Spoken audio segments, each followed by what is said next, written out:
Assalamualaikum warahmatullahi wabarakatuh. Halo teman-teman, ketemu lagi bersama saya Khairul Umam di channel Khairul Umam, channel yang berbicara seputar bisnis dan entrepreneurship. Pada video sebelumnya mungkin bisa cek di atas ini, kita sudah belajar tentang apa itu bisnis model. Lebih spesifik, kita sudah mengetahui bisnis model kanvas. Nah, pada kesempatan ini kita akan melanjutkan sesi belajar kita. Kita akan membahas lebih detail lagi tentang blok pertama yang harus kita ketahui, yaitu apa? Customer segment. Simak videonya sampai selesai.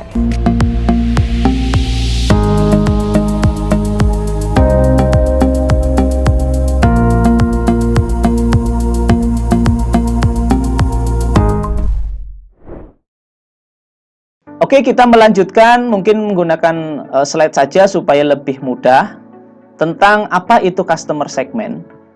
Pada video sebelumnya kita sudah belajar tentang 9 blok yang harus kita isi, yang harus kita kita buat di dalam bisnis model kanvas.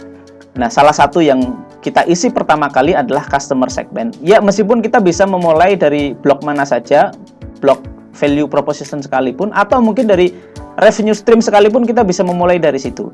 Tetapi yang pengen saya tekankan di sini adalah ketika kita membuat sebuah bisnis, yang sering terjadi adalah banyak produk itu tidak dibutuhkan oleh konsumen karena kita tidak mengetahui, kita tidak mengenal profil dari konsumen itu sendiri. Makanya bagi saya untuk memulai kita akan lebih mudah ketika kita memulainya dari blok yang paling kanan, yaitu customer segment, sehingga value yang nanti kita ciptakan, yang kita tawarkan kepada konsumen ini memang sesuai dengan permasalahan dan sesuai dengan keinginan yang diharapkan oleh konsumen kita. Nah, di dalam customer segment ada apa saja sih yang harus kita ketahui? Yang pertama, saya ingin sharing dulu tentang sebuah data yang dirilis oleh sebuah situs ya, Tech in Asia, tentang alasan perusahaan startup gagal ya. Jadi ada beberapa alasan yang banyak sekali dialami oleh perusahaan startup. Yang tertinggi adalah 42% mereka gagal karena tidak ada kebutuhan pasar. Ya, karena tidak ada kebutuhan pasar. Kehabisan dana itu hanya di bagian yang kedua sebesar 29%. Artinya apa? Permasalahan yang sering dihadapi oleh pengusaha pemula atau startup itu lebih banyak ketika produk yang ditawarkan, value yang ditawarkan ternyata tidak sesuai dengan apa yang diinginkan oleh pasar. Jadi sebetulnya bukan masalahnya pasarnya yang tidak ada, tetapi produk yang ditawarkan, produk yang ingin disampaikan kepada konsumen itu tidak sesuai dengan kebutuhan dan keinginan pasar. Makanya ini yang menjadi penyebab kegagalan. Dan bagi kami memulai bisnis model kanvas yang paling enak, paling mudah adalah ketika kita memulainya dari customer segment. Yang berikutnya, kenapa sih kita harus berbicara customer segment? Kemarin pada video sebelumnya saya menyampaikan bahwa customer itu adalah inti daripada bisnis model. Jantungnya, ibarat tubuh manusia adalah jantungnya sebuah bisnis. Tanpa customer, ya, tanpa pelanggan, perusahaan tidak bisa bertahan lama, ya. Karena bagaimanapun juga, ketika kita berbisnis, kita berinteraksi dengan pelanggan, dan mau tidak mau, ya, perusahaan ini harus mencari dan mempertahankan konsumen, ya, mencari dan mempertahankan konsumen. Ada ketergantungan, ya, begitu, saling ketergantungan.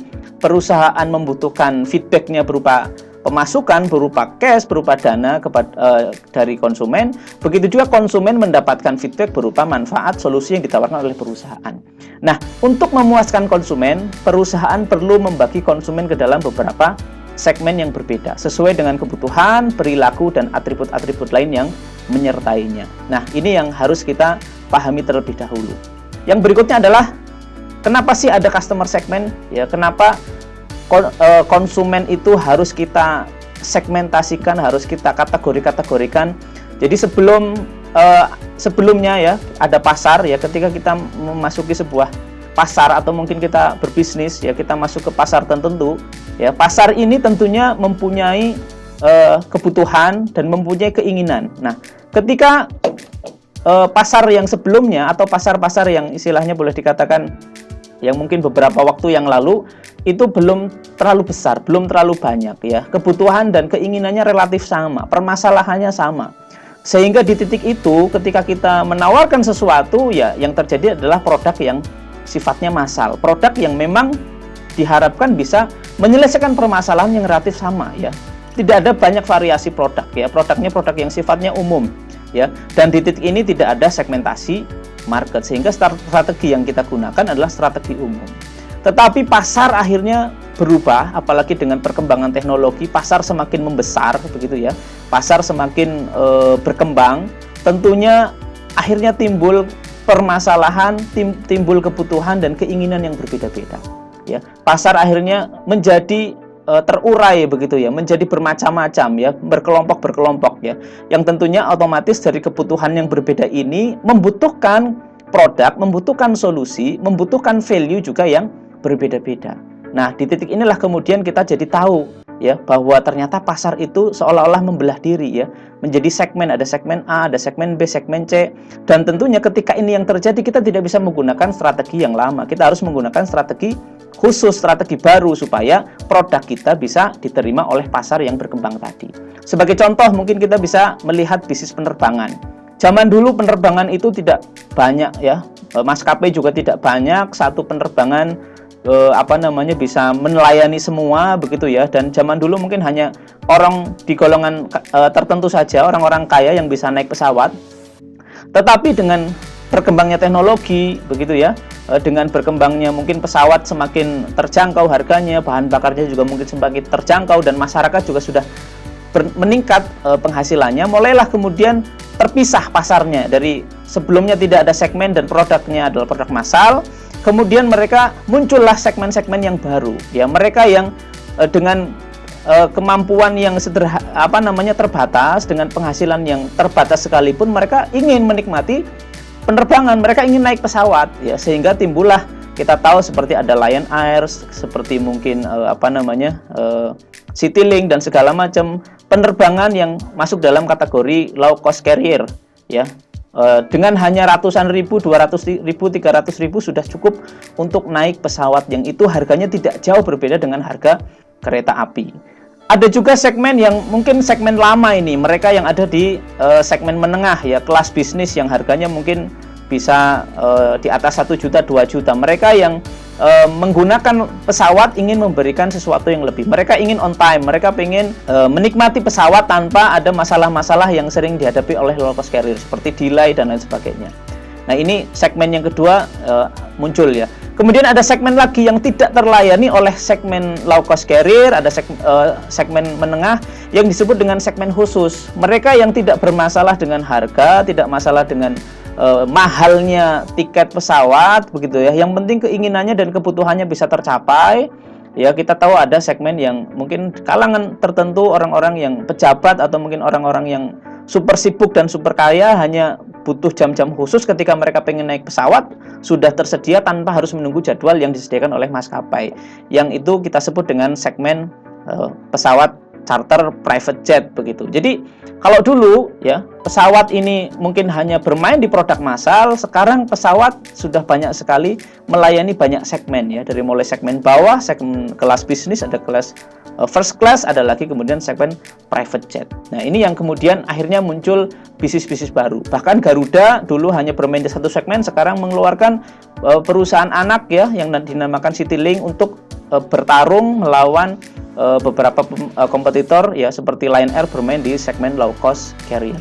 Contoh lain mungkin kita tahu ada dulu teh botol sostro ya. Teh botol sostro sebelumnya hanya bentuknya botol ya, botol dari kaca, yang dimana kalau kita pengen menikmati teh botol sostro tentunya harus dibuka, dan ini tidak bisa dibawa kemana-mana karena botolnya harus dikembalikan, hanya boleh diminum di tempat ya. Ini hanya ada satu jenis produk. Tapi teh botol sostro menganalisa, mereka memahami bahwa pasar ini berkembang sehingga produk dan solusi yang ditawarkan kepada konsumen juga semakin berkembang. Ada yang mulai kemudian botol plastik yang bisa dibawa kemana-mana ya, melayani orang yang mungkin lebih banyak aktif begitu ya, berada di perjalanan. Ada juga mungkin teh botol sostro dalam bentuk kemasan yang lebih besar yang bisa dimasukkan ke kulkas untuk melayani segmen keluarga, atau mungkin ada yang lebih praktis lagi dengan kemasan kotak, tentunya ini mungkin melayani segmen pelajar dan yang lain sebagainya. Yang tujuannya adalah teh botol sostro pengen ketika pasar berkembang, dia tidak hanya bertahan di satu produk yang lama ya. Bayangkan ketika teh botol sostro mempertahankan kemasannya dan mereka tidak berevolusi ya ke dalam beberapa kemasan, saya pikir mungkin teh botol Hostro dengan anak-anak perusahaannya mungkin sudah tidak ada, kalah bersaing dengan perusahaan-perusahaan teh yang kemudian berevolusi dan akhirnya seperti sekarang ya. Jadi dengan kita memahami pasar, dengan kita mengetahui segmen-segmen yang bermunculan di pasar, kita bisa tahu solusi apa yang harus kita tawarkan kepada mereka. Oke, lanjut ke definisi customer segment ya. Dalam business model, the group of people, user, or organization you are creating value for whose problem you are helping solve or need you are helping satisfy. Artinya adalah mereka ya, customer segment ini adalah mereka, bisa individu, bisa grup ya, bisa komunitas, bisa perusahaan yang memiliki masalah ya. Jadi fokusnya adalah memiliki masalah dan keinginan tertentu. Kemudian sedang kita bantu agar masalahnya atau keinginannya segera tercapai. Jadi definisi customer segment adalah mereka, orang yang memiliki masalah, yang ingin masalahnya cepat selesai ya. Customer segment adalah pihak yang memutuskan untuk membeli menggunakan jasa atau produk ya. Jadi fokusnya adalah di memutuskan ya, tidak harus sebagai pengguna, tidak harus juga sebagai pembeli, tapi yang memutuskan untuk menggunakan produk atau jasa yang kita tawarkan ya. Kehadirannya dapat memberikan pemasukan bagi organisasi atau perusahaan. Jadi customer segment ini bukan pengguna, bukan pembeli, tapi orang yang memutuskan ya. Satu contoh begini, teman-teman tahu Pampers ya. Pampers itu yang memutuskan beli siapa? Yang memutuskan beli adalah ibu-ibu. Yang menggunakan adalah bayi. Yang membeli mungkin suaminya yang diminta tolong untuk belanja. Nah, siapa customer segment kita? Apakah penggunanya anak-anak, atau mungkin bapaknya yang membeli, atau ibu? Ya, tentunya kita harus memahami customer segment bisnis produk popok begitu ya, adalah ibu-ibu. Meskipun digunakan oleh bayi, meskipun yang membeli langsung adalah bapaknya, tetapi yang memutuskan untuk memilih produk ini, memilih produk itu adalah ibu. Nah, makanya customer segment di bisnis produk adalah ibu-ibu. Nah, manfaat kita melakukan segmentasi. Apa saja yang bisa kita dapatkan ketika kita melakukan segmentasi konsumen kita? Yang pertama adalah pasarnya akan lebih mudah dibedakan. Ya, tentunya ketika kita membagi segmen-segmennya ya, mengkategorikan konsumen, tentunya kita akan lebih mudah dalam membedakan pasarnya ya. Kembali lagi, pasar tentunya punya keinginan, punya kebutuhan yang berbeda-beda ya. Kita jadi tahu mana nih segmen yang kita pilih, sehingga kita jadi lebih fokus, sehingga kita jadi lebih baik lagi produk yang kita tawarkan, dan pelayanannya jadi lebih baik lagi. Jadi kebutuhan konsumen, kebutuhan pasar, kita bisa menawarkan pelayanan, menawarkan produk yang lebih baik sesuai dengan kebutuhannya, sehingga produk umum bisa kita kalahkan dengan kita fokus pada segmen tertentu. Tentunya juga strategi pemasarannya jadi lebih terarah, sehingga kita tidak mengeluarkan banyak biaya untuk istilahnya mengeluarkan banyak sekali anggaran marketing, misalkan anggaran iklan dan segala macam pada sesuatu yang bukan segmen kita. Ya, kalau kita jelas segmennya, kita akan lebih terarah strategi pemasarannya. Mau pakai misalkan online-nya pun juga lebih terarah. Segmennya segmen apa, usia berapa, kemudian karakteristiknya seperti apa, interestnya seperti apa ya. Jadi strategi pemasarannya bisa lebih fokus dan lebih terarah. Kita juga dengan segmentasi akan mudah melihat kompetitor ya. Ketika kita bermain di segmen tertentu, kita tidak usah khawatir ada pemain besar yang fokus di mass product misalkan ya, di produk massal ya. Kompetitor kita hanya di segmen yang kita masuki saja ya, dan kita bisa melihat dan bisa tahu bagaimana manuver-manuver yang dilakukan oleh kompetitor. Yang berikutnya adalah tentunya target dan rencana akan lebih mudah dievaluasi. Kita jadi tahu ya, karena segmen tentunya akan lebih spesifik, tentunya kita jadi tahu apa saja targetnya dan apa rencana-rencana, dan tentunya akan lebih mudah kita evaluasi secara berkala. Dan banyak sekali peluang-peluang yang baru ya, yang bisa kita dapatkan, yang bisa kita temukan ketika kita membagi kelompok itu ke dalam konsumen itu ke dalam segmen-segmen yang sesuai dengan kebutuhan dan keinginannya. Ya, jadi banyak sekali manfaat ketika kita melakukan segmentasi. Begitu mungkin sedikit sharing-sharing saya tentang customer segment. Semoga teman-teman bisa mengetahui lebih detail lagi apa itu customer segment dan bagaimana cara penggunaannya, cara memisahkannya. Semoga sharing-sharing ini bisa bermanfaat.